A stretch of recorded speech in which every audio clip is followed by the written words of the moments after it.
مساء الخير وجمعة مباركة عليكم جميعا. سيشن جديدة، حلقة جديدة، بودكاست فري ثيرابي، المكان اللي هتسمع فيه نسخة من مشاكلك يمكن تلاقي لها حل ويرتاح بالك. يلا بقى الايربودز في ودانك، قهوتك في ايدك، لو تعرف تقوم تولع لك شمعة يبقى حلو قوي، ويلا بينا فري ثيرابي. قبل ما ابدأ في موضوع الحلقة حابة اوضح لكم نقطة صغيرة. انا عاملة البودكاست ده علشان مش عشان اقدم نصيحة ولا عشان احل مشاكل حد، بس نخليه مثلا الشعار بتاع البودكاست لو مش هتعمل زيي على الأقل ما تغلطش غلطتي. أحيانا احنا بنتخذ تصرفات صح شوية لما بنلاقي اللي قدامنا عمل عكسها وفشل وندم، فبنعرف ان ده كان غلط. طيب، الحقيقة ان موضوع النهاردة هو أكتر حاجة أنا بحب أتكلم عليها طول الوقت. هنتكلم عن الكومفورت زون اللي أكيد كلنا متقوقعين جواها، مش عارفين نطلع براها. تعالوا كده عيشوا معايا الكام مثال ده أو الكام قصة دي ونتناقش فيها مع بعض. انت دلوقتي في علاقة، ايا كان شكل العلاقة بقى، حب، خطوبة، جواز. العلاقة دي مستمرة لفترة طويلة جدا، تكاد تكون سنين. الحقيقة انك مخنوق من العلاقة دي ومن الشخص، تراكمات كتيرة بقى ومواقف كتير وحشة بتحصل بينكم. انت واصل لمرحلة انك ما بقتش متقبل الشخص ده نهائي مهما يعمل، ومجرد وجوده معاك في نفس المكان بيسبب لك أذى وعدم ارتياح، وما بقتش حاسس منه لا بحب ولا بأمان ولا أي حاجة. بس طبعا كل التصرفات الغلط اللي بيعملها دي هي متغلفة بشكل حلو قوي من بره وبكلام حلو يخليك انت كمشاهد للقصة دي من بعيد استحالة تصدق ان ورا العلاقة الحلوة قوي دي كل الألم والمشاكل دي. بس انت برغم كل المشاكل دي انت مش قادر طبعا تاخد خطوة وتبعد عنه، بحجة انك خايف تبدأ من جديد، خايف تدخل في علاقة تانية، تبدأ تتعرف على حد من أول وجديد وتعيد القصة دي تاني. فانت راضي بالكومفورت زون دي بمشاكلها لدرجة انك دفنت نفسك بيها. ننقل على القصة دي. انت دلوقتي شخص بتشتغل شغلانة من الآخر وبدون خوض في تفاصيل كتير ما بتحبهاش، بس كنت مستحملها لأي سبب، زي انك محتاج الشغل، حبيت الناس، عملت صحاب، محتاج فلوس من المكان ده لانك عليك التزامات، او ان انت مش لاقي شغل تاني، او مستثقل انك تدخل مكان تاني لسه بقى تبدأ تتعرف على الناس وتعرف نظام الشغلانة عامل ازاي. كمان اللي بيصعب الموضوع شوية في الحتة دي انك تبقى عملت خبرة شوية في شغلك القديم، فمش قد خطوة انك تسيبه وتمشي، فانت بقيت عايش على مبدأ اللي اعرفه احسن من اللي معرفوش، فبقى الكومفورت زون بالنسبة لك ومش قادر تطلع بره. ادخل معايا على القصة الثالثة. انت دلوقتي في دايرة صحاب، الحقيقة ان محدش فيهم بيحب التاني وكله بيتكلم على كله، محدش فيهم سالك للتاني ومش بيحبوا لبعض الخير. انتوا اخركم بتتجمعوا كل فترة، القعدة الحلوة بتبقى كلها طبعا تحفيل بقى على حد واحد من الشلة ده نستلمه انت في رولية القعدة، نقعد نتكلم عنه لحد ما نخليه يمشي وهو زعلان، وكل ده طبعا تحت مسمى الهزار. واكيد بتختم الخروجه دي في الاخر بكام ستوري كده بتنزل، فالناس بقى من بره تشوف تقول اوه دول القعده معاهم فري ثيرابي فعلا، زي ما بنسمع نلاقي ناس منزله صور ليهم هم واصحابهم يقول لك فري ثيرابي، وهم في الاساس ما بيبقوش طايقين بعض على فكره، فمش كل اللي احنا بنشوفه ده حقيقي. فانت شايف ان الشله دي هي الكومفورت زون بتاعتك ومش قادر تطلع براها، مش قادر تعرف ناس تانية لان دول صحابك من زمان وتعودت عليهم، فمش عايز تقطع معاهم او تطلع واطي معاهم. انقل معايا على القصة اللي بعدها. انت دلوقتي شخص انطوائي جدا، بتخاف من اي حاجة جديدة، بتخاف انك تعرف اي شخص جديد، قافل على نفسك وحياتك ومتقوقع فيها جدا لحد ما بقت دي الكومفورت زون بتاعتك ومش صعب تطلع براها، ده بقى مستحيل كده، لدرجة ان اي تغيير ولو بسيط في شكل حياتك بيوترك وبيقلقك وما تقدرش تعمله. كل القصص اللي فاتت دي والامثلة دي وغيرها كتير على التمسك بالكومفورت زون، انا هنا طبعا مش بتكلم عليها على انها منطقة راحة، دي مش منطقة راحة. في الحالات اللي فاتت دي بقت منطقة قلق وخوف واستسهال واستسلام للواقع كمان. كل مثال من دول هو حقيقي على فكرة وحاصل حوالينا، إن ما كانش حاصل لينا إحنا كمان. يعني نمسك كده مع بعض قصة. أول مثال ده العلاقة اللي انت متمسك بيها رغم انها سبب تعبك في الدنيا، لانك خايف لا تتوجع لما تبعد او خايف تبدأ من جديد. انا عايزة اقولك ان خوفك وقلقك ده ممكن يضيع عليك فرصة انك تعرف بني ادم حقيقي تاني وتحبه بجد، وتحس مع انك معيشتش قبل كده، او ان قصة الحب القديمة دي كانت كدبة. اما بقى البني ادم اللي في القصة التانية، الشخص اللي شغال في مكان مش حبه، بيستنزف طاقته كل يوم، انت وصل لدرجة الاحتراق الوظيفي. ده مسمى جديد يا جماعة، اقروا عنه. ممكن برضو في حلقة جاية نستفيد ونتكلم عنه بشكل أوضح. فانت واصل للدرجة دي في الشغل، دفنت نفسك في الشغلانة دي لحد ما بقت هي تقريبا كل حياتك. دي مش ممكن تبقى كومفورت زون بالنسبة لك أبدا، ده مكان كل يوم بياخد من روحك، بيموت فيك حاجة جديدة. فانت هتلاقي نفسك واحدة واحدة بقت حياتك عبارة عن الشغل، ولو متبقي شوية وقت بعد الشغل ممكن تاكل ممكن تشرب.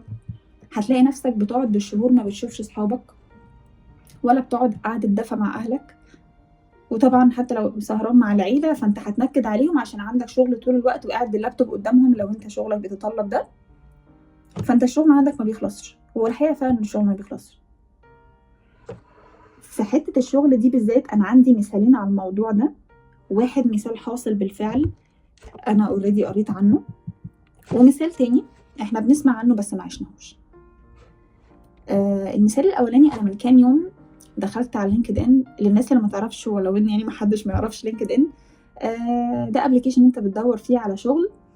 فأنا دخلت كالعادة بدور على شغل، والمعروف على الابلكيشن ده إنه مكان الناس الناجحة بوستاته عظيمة جدا. فانت لو لسه في اول الطريق كل ما تدخل عليه هتحس بالاحباط وهتكره نفسك يعني.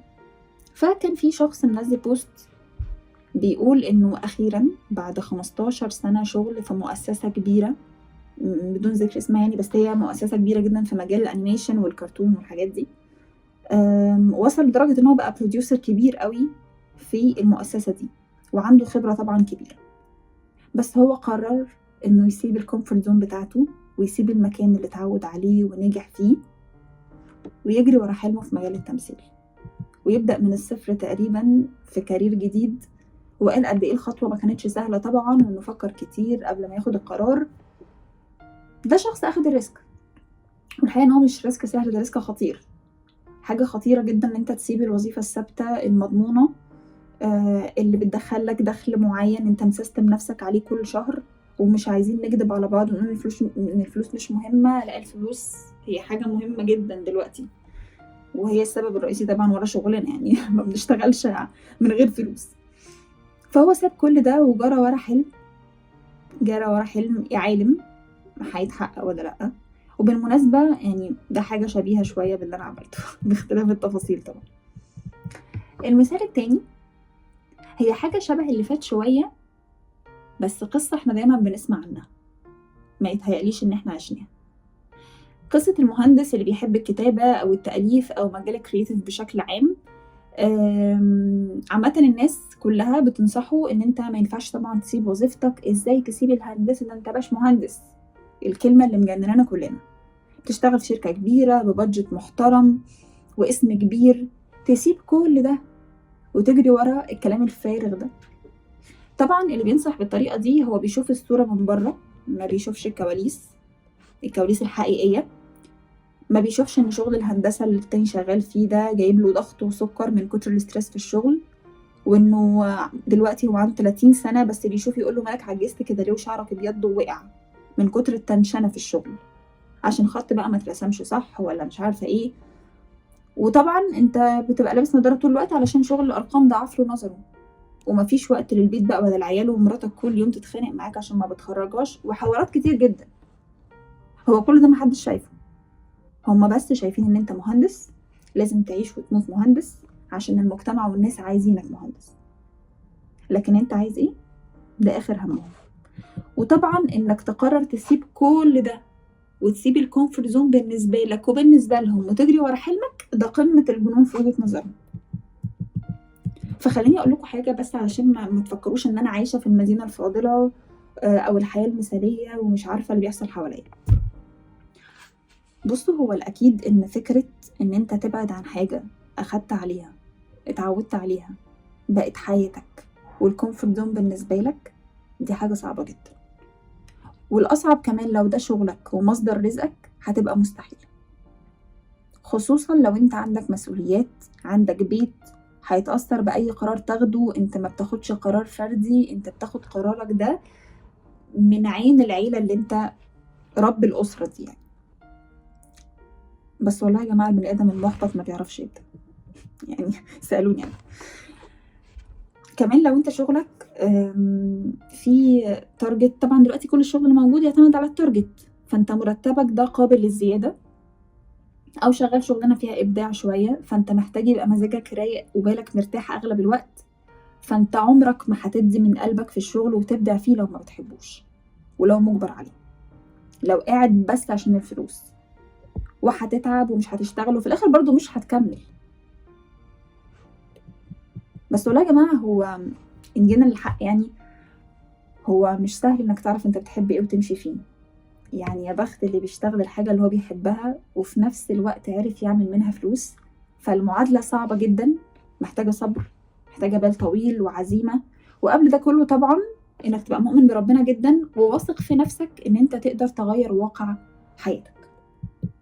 انا الموضوع سرح مني شوية في حتة الشغل، بس بحس ان دي تقريبا اكبر مشكلة موجودة في الدنيا دلوقتي، انه محدش عارف هو عايز يشتغل ايه، محدش عارف هو بيحب ايه، وفي نفس الوقت انت مش قادر تتخلى عن الكومفورت زون اللي انت فيها او منطقة الراحة بالنسبة لك، الشغلانة اللي انت خلاص سستمت نفسك عليها وتعودت تصحى الساعة كذا وتروح الساعة كذا، خلاص يومك ماشي بالشكل ده. طب والحل؟ احنا عمالين نرغي. طب والحل؟ اولا، بالنسبة لشكل حياتك اللي انت اتعودت عليها او بقالك سنين في منطقة معتقد انها الراحة بالنسبة لك ومش عارف تطلع براها او تعمل حاجة جديدة، الدحيح كان بيقول ورط نفسك. بحب اسمعه جدا. كان بيقول ورط نفسك.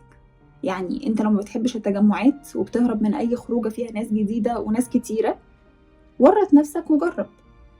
جرب حتى مره واحده، والله ارتحت كررها، ما ارتحتش خلاص، يبقى مش لازم تغير، او مش لازم تغير الحته دي، خش على اللي بعده. وخلي بالك، هو في شعره بسيطه جدا قد كده بين ان انت تطلع بره الكومفورت زون لانها بتضرك وخليتك قافل على نفسك، وبين ان ده طبعك وعادي يبقى في حاجات بتحبها وحاجات ما بتحبهاش. يعني انا وجهة نظري في الحياة بشوف ان مش كل شيء قابل للتجربة. يعني انا مش لازم اجرب السجاير عشان اعرف طعمها عامل ازاي، او اللي بيشربها بيحس بايه. مش لازم تعمل سكاي دايفنج عشان تحس بالحرية، ما يمكن عندك فوبيا اماكن عالية يا جماعة. مش عارفة، انتوا فاهمين قصدي في النقطة دي؟ فمش كل حاجة تتجرب، ده ديبنس على انت عايز ايه او مستعد تجرب ايه ومش مستعد تجرب ايه. ثانيا، بالنسبة لشغلك، انت المفروض تبقى شخص عاقل وناضج وعارف ايه الانسب ليك في الفترة اللي انت فيها دي، ايه الاحسن ليك دلوقتي. هل هتفضل في ضغط شغلك ده تستحمله شوية علشان تعمل مستقبل وفلوس منه، ولا انت تعبان قوي من الضغط ده وشايف ان انت مثلا لسه في اول الطريق، فممكن تستحمل قلة الفلوس بس ما تستحملش ضغط الاعصاب، وتقرر تبدأ في الحاجة اللي بتحبها. وطبعا ما تستعجلش على النتيجة، ما تستناش انكم عظيم قوي من التجربة الأولانية دي. وبرضو ده بيعتمد على انت بتحب ايه. ما هو يمكن المهندس بيحب الهندسة يا جماعة، وممكن الممثل ما بيحبش التمثيل، فهي على حسب. لو تفتكروا الحلقة اللي فاتت قلتلكوا انه مفيش قانون للحياة او مفيش قاعدة للحياة، هي كل حاجة بتجربة صاحبها يعني. ثالثا، بالنسبة للعلاقات، فالحل يا جماعة، انت اي علاقة تحس انك اسيرها او اسير الشخص نفسه، اهرب. وكل ما كان بدري ده احسن كتير، لان في اوقات للاسف ما بينفعش التغيير، بتبقى خلاص اتدبست وادمنت الكومفورت زون لحد ما بقت منطقة اذى. في النهاية، مش عايزين ننسى ان في ناس هم حقيقي منطقة الراحة والامان بالنسبة لك، في ناس عمرهم ما يبقوا مؤذيين، في اشخاص وجودهم امان، كلمة منهم بتحل كتير وتهون اي اسوأ ممكن نشوفها في الدنيا. وبرضو في مكان راحة، في مكان راحة بالنسبة لك انت بتحس فيه انك على حقيقتك على طبيعتك، وده عمره ما يبقى مكان قلق. وفي عادات وطباع اوعى تبطلها مهما ادمنتها، لان مش كل ادمان غلط، وانت كبير وعاقل وهتعرف تفرق بين الكومفورت زون الحقيقيه والفيك. انا خايفه تكونوا تهتوا مني، انتوا مركزين معايا ولا ايه؟ خلصت الحلقه. الحقيقه ان الحلقه دي خلصت بسرعه، يا رب تكونوا اتبسطتوا. والمره دي هرشح لكم مسلسل هو الكومفورت زون بالنسبه لي. مسلسل اهو ده اللي صار، ده اروق مسلسل ممكن تتفرج عليه، مش ممل خالص. انت اول ما تقعد كده تتفرج على من اول حلقة هتحس ان انت سرحت في عالم تاني خالص مع ناس تانية، وتنسى العالم اللي انت فيه. هستناكم تبعتولي كومنتس كتير وتردوا على سؤال الحلقة. سؤال الحلقة دي: هل الكومفورت زون في حياتك راحة ولا قلق؟ واحكولي تجاربكم في النقطة دي. ما تنسوش طبعا تعملوا لايك وفولو وسبسكرايب وشير للحلقة مع كل اصحابكم، واستنوني كل جمعة 10 بالليل. كنت معاكم أنا منى السيد، بودكاست في ثيرابي. تصبحوا على خير.